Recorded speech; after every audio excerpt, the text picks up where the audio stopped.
नमस्ते, हजुरहरूलाई यो च्यानलमा स्वागत छ। आज यो बेबी बुटीज बनाउन सिकौं। यो भर्खर जन्मेको बच्चादेखि 3 महिनासम्मको बच्चालाई मजाले अटाउँछ र यो बुन्न सजिलो पनि छ। हजुरहरूले यसको कलर कम्बिनेसन आफ्नै हिसाबले लगाउनु भए पनि हुन्छ या यसलाई सादा बनाउनु भए पनि हुन्छ। यसको लागि मैले एकदम पातलो क्रोशे युज गर्दैछु, त्यसैले म अलिक लुज गरी बुन्छु र यसको साइज यो क्रोशेको हिसाबले सानो छ, त्यसैले यो बुटीज अलिक सानो साइज पनि हुन्छ यसको। आउनुहोस् सुरु गरौँ। पहिले हामी म्याजिक लुप बनाऊ। त्यसको लागि यस्तो गर्नुहोस् र यो छोटो पार्ट माथिबाट राख्नुहोस्, यहाँ लक गर्नुहोस् अनि यो मेन धागो जुन छ त्यसलाई यो क्रोशे मुनिबाट छिराउनुहोस् र यो मेन धागोलाई यसरी तान्नुहोस्। अब हाम्रो म्याजिक लुप बनियो। म्याजिक लुप भन्नाले यो सुर्किन्छ, यसैले म्याजिक भन्छ। अब एक सिक्री बनाउनुहोस्। यो एक सिक्री हामी गन्दैनौँ, तर हामी यहाँ लेबल मिलाउनको लागि यो सिक्री तान्छौँ। अब यो म्याजिक लुपमा हामी 6 डबल हाफ क्रोशे गर्छौँ। यसरी धागो चढाउनुहोस्, यो म्याजिक लुपभित्र राखेर मेन धागो तान्नुहोस् र यो 3 घर जुन बनेको छ यसमा एकैचोटि यसरी धागो छिराउनुहोस्। यसलाई डबल हाफ क्रोशे भन्छौँ। यो 1 भयो, 2 3 4 5 अनि 6 र हामी यो छोटो धागोलाई यसरी तानेर अब यसलाई कस्छौँ र यसमा हाम्रो जुन पहिलो यो बनाएको लुप छ यसलाई छोडेर दोस्रोमा यसरी हामी स्लिप लिन्छौँ। अब हामीसँग यहाँनिर 6 वटा सिक्री बनेको छ। यहाँ हेर्नुहोस्,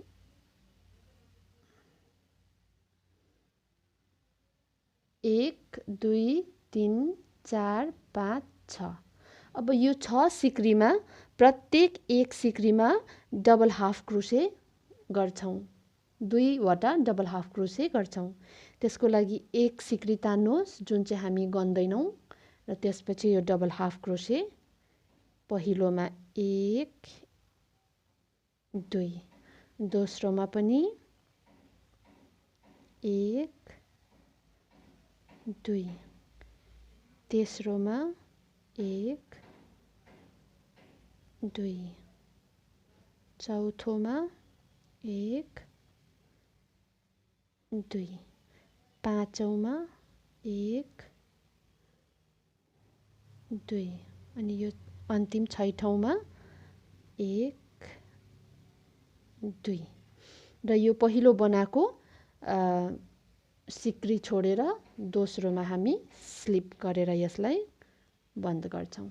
हामीसँग यहाँनिर अब 12 वटा सिक्री भयो। अब एक सिक्री लिनुहोस् र अब हामी 2 सिक्रीमा काम गर्छौँ। पहिलो दोस्रो गर्दै पहिलोमा 1, दोस्रोमा 2 डबल हाफ क्रोशे गर्छौँ। पहिलोमा 1, यो दोस्रोमा 2 1, त्यसैमा फेरि 2, फेरि यो 2 वटा सिक्री लिनुहोस्। पहिलोमा 1, दोस्रोमा 1 2, यसरी नै पहिलोमा 1 र दोस्रोमा 2 गर्दै यहाँसम्म आउनुहोस्। यहाँसम्म आइपुग्दा हाम्रो जम्मा 18 सिक्री हुनपर्छ। तेस्रो राउन्ड सकाए र स्लिप लिए यहाँ र हामीसँग 18 वटा सिक्री छ। अबको चौथो रोमा हामी 3 सिक्रीमा काम गर्छौँ। पहिलो दोस्रोमा 1 1 र तेस्रोमा डबल हाफ क्रोशे गर्छौँ। एक सिक्री लिनुहोस् र त्यसैमा पहिलोमा 1 दोस्रोमा 1 र यो तेस्रोमा 2 1 1 2 फेरि 3 सिक्री लिनुहोस् पहिलोमा 1 दोस्रोमा 1 र तेस्रोमा भने 2 1 1 2 यसरी नै 3 सिक्रीमा काम गर्दै यहाँसम्म आउनुहोस् यहाँसम्म आउँदा हाम्रो जम्मा 24 सिक्री हुन पर्छ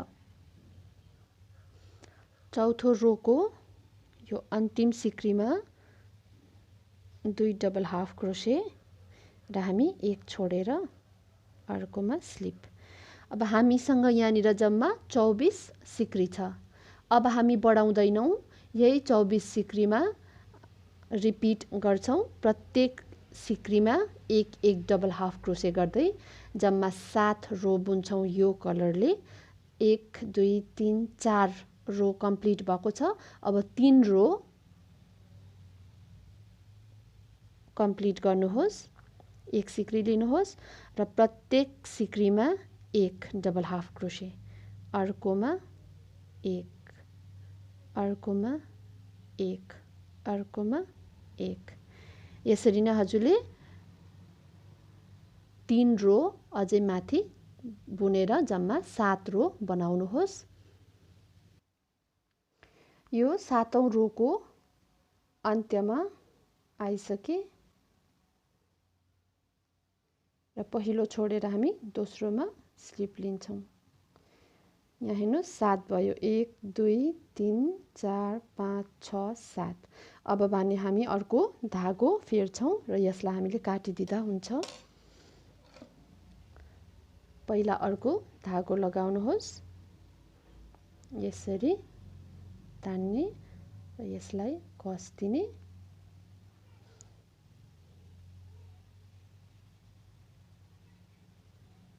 र यहाँ एक सिक्री तान्नुहोस् र यसैलाई कन्टिन्युटी दिनुहोस् यसैलाई लगातार बुन्नुहोस् प्रत्येक सिक्रीमा एक एक डबल हाफ क्रोशे गर्नुहोस् र 7 रो कम्प्लिट गर्नुहोस् यो जुन टुक्रा धागोहरू निस्केको छ यसलाई हजुरहरूले पहेँलोमा पहेँलै र पिङ्कमा पिङ्क गर्दै भित्र पछि सियोको सहायताले लुकाउनु होला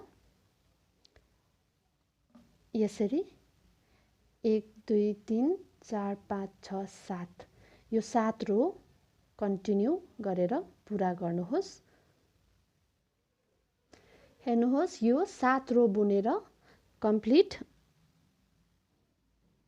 गरे अब यहाँ हामी एक छोडेर यहाँ स्लिप लिन्छौं र यो 7 रो कम्प्लिट भयो अब हामीसँग यहाँनिर जम्मा 24 सिक्री छ हामी 10 सिक्रीमा काम गर्छौं अब हामी यहाँ धागो फेर्छौं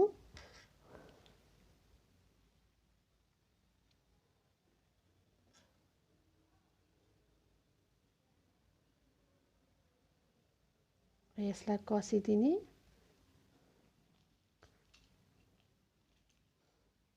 र यसलाई काटिदिनु भयो हुन्छ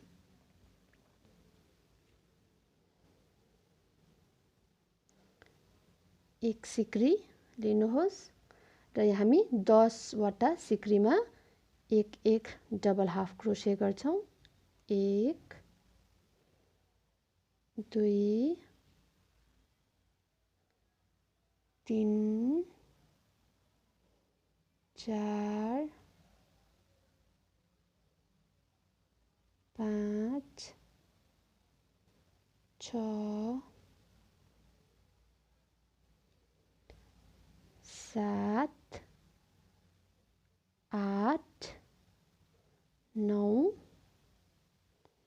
अनि 10 अब यता फर्काउनुहोस् र यही 10 सिक्रीमा प्रत्येक सिक्रीमा एक एक गर्दै 10 सिक्री 4 रो बुन्नुहोस्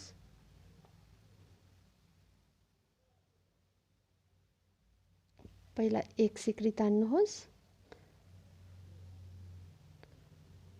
1 2 3 यसरी नै जम्मा 4 रो कम्प्लिट गर्नुहोला। यो हाम्रो हिल्स कुर्कुजाको भाग हुनेछ। यो हिलको पार्ट 4 रो 1 2 3 4 रो कम्प्लिट गरे। अब हामी यसलाई फोल्ड गर्छौं। त्यसको लागि एक सिक्री लिनुहोस् र यो खुल्ने पट्टी हैन, तर यता बाहिरीपट्टि हामी यसरी फोल्ड गर्छौं। बाहिरीपट्टि फोल्ड गर्छौं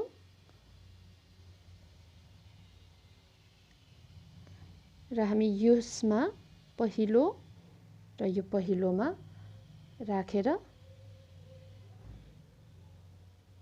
सिंगल क्रोशे गर्छौं। फेरि यो र यो लिन्छौं, सिंगल क्रोशे गर्छौं।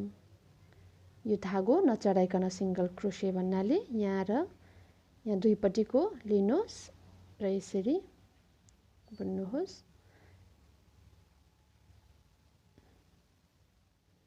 यसरी हामी 4 चोटी यसलाई बन्द गर्छौं र यता फर्काउँछौं र यो 1 2 3 हामी स्लिप लिन्छौं। 1 2 3 स्लिप लियौ। अब हाम्रो यहाँ कुर्कुजा बनेको हुन्छ हिल्स। अब हामी धागो फेर्छौं। यहाँ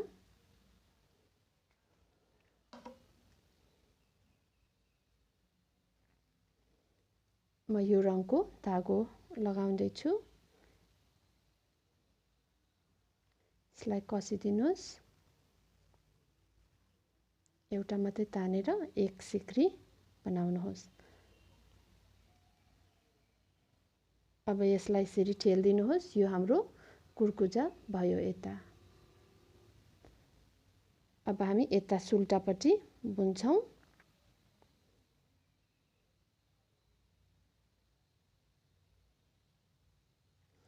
अब हामीले यहाँ 4 रो बुनेको छौं, त्यसैले 4 सिक्री 4 डबल हाफ क्रोशे गर्छौं। 1 2 3 4 र यो अब यता अगाडिको जुन सिक्रीहरू छ यसमा यो कुनाको जुन पहेँलो यो सिक्री देख्नु हुँदैछ, यो दुईटाको बीचको यो यसमा हामी बनाउँछौं। माफ गर्नु होला, डबल हाफ क्रोशे। अब भने हामी यो सबै सिक्रीमा एक एक डबल हाफ क्रोशे गर्दै आउँछौं।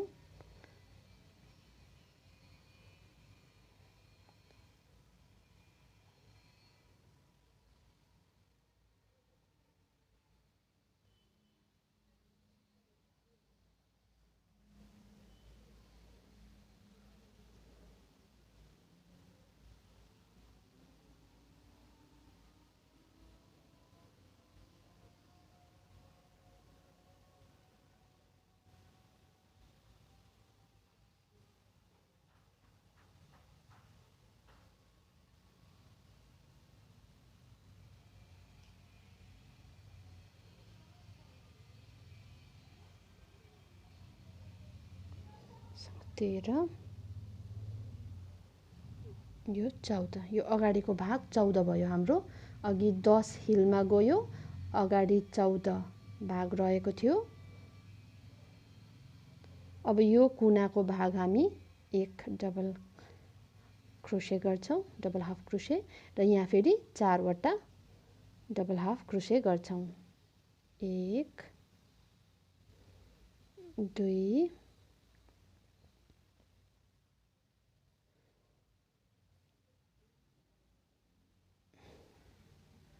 3 4। अब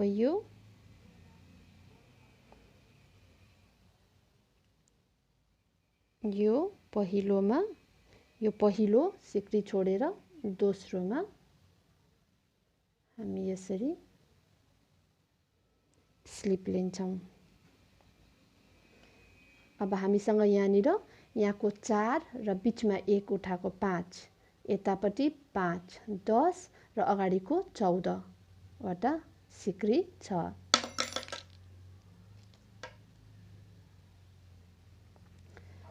अब हामी यो प्रत्येक सिक्रीमा यो टुक्रा धागोहरू पछि सियोको सहायताले लुकाउनु होला। अब यो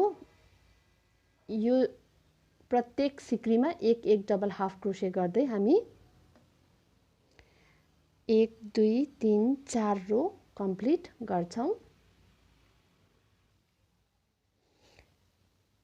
अब यो प्रत्येक सिक्रीमा एक एक डबल हाफ क्रोशे यसरी गर्दै 4 रो कम्प्लिट गर्नु होला।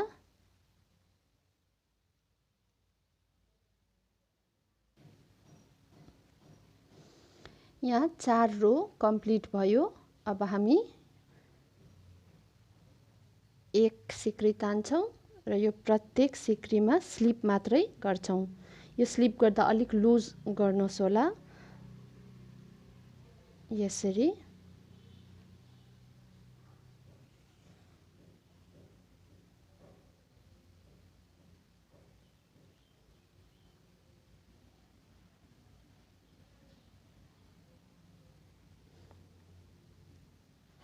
यसरी नै स्लिप गर्दै यहाँ अन्त्यसम्म जानुहोस्। स्लिप अलिक लुजली गर्नु होला र यहाँ स्लिप लिनुहोस्। यहाँ स्लिप कम्प्लिट गरे। अब यसलाई यस्तो गरेर काटिदिने अनि यसलाई सियोको सहायताले यो भित्र यसरी लुकाइदिनु होला। हाम्रो यो मोजा तयार भयो। हजुरहरूलाई यो भिडियो राम्रो लाग्यो भने सब्स्क्राइब, शेयर अनि लाइक गरिदिनु होला। धन्यवाद।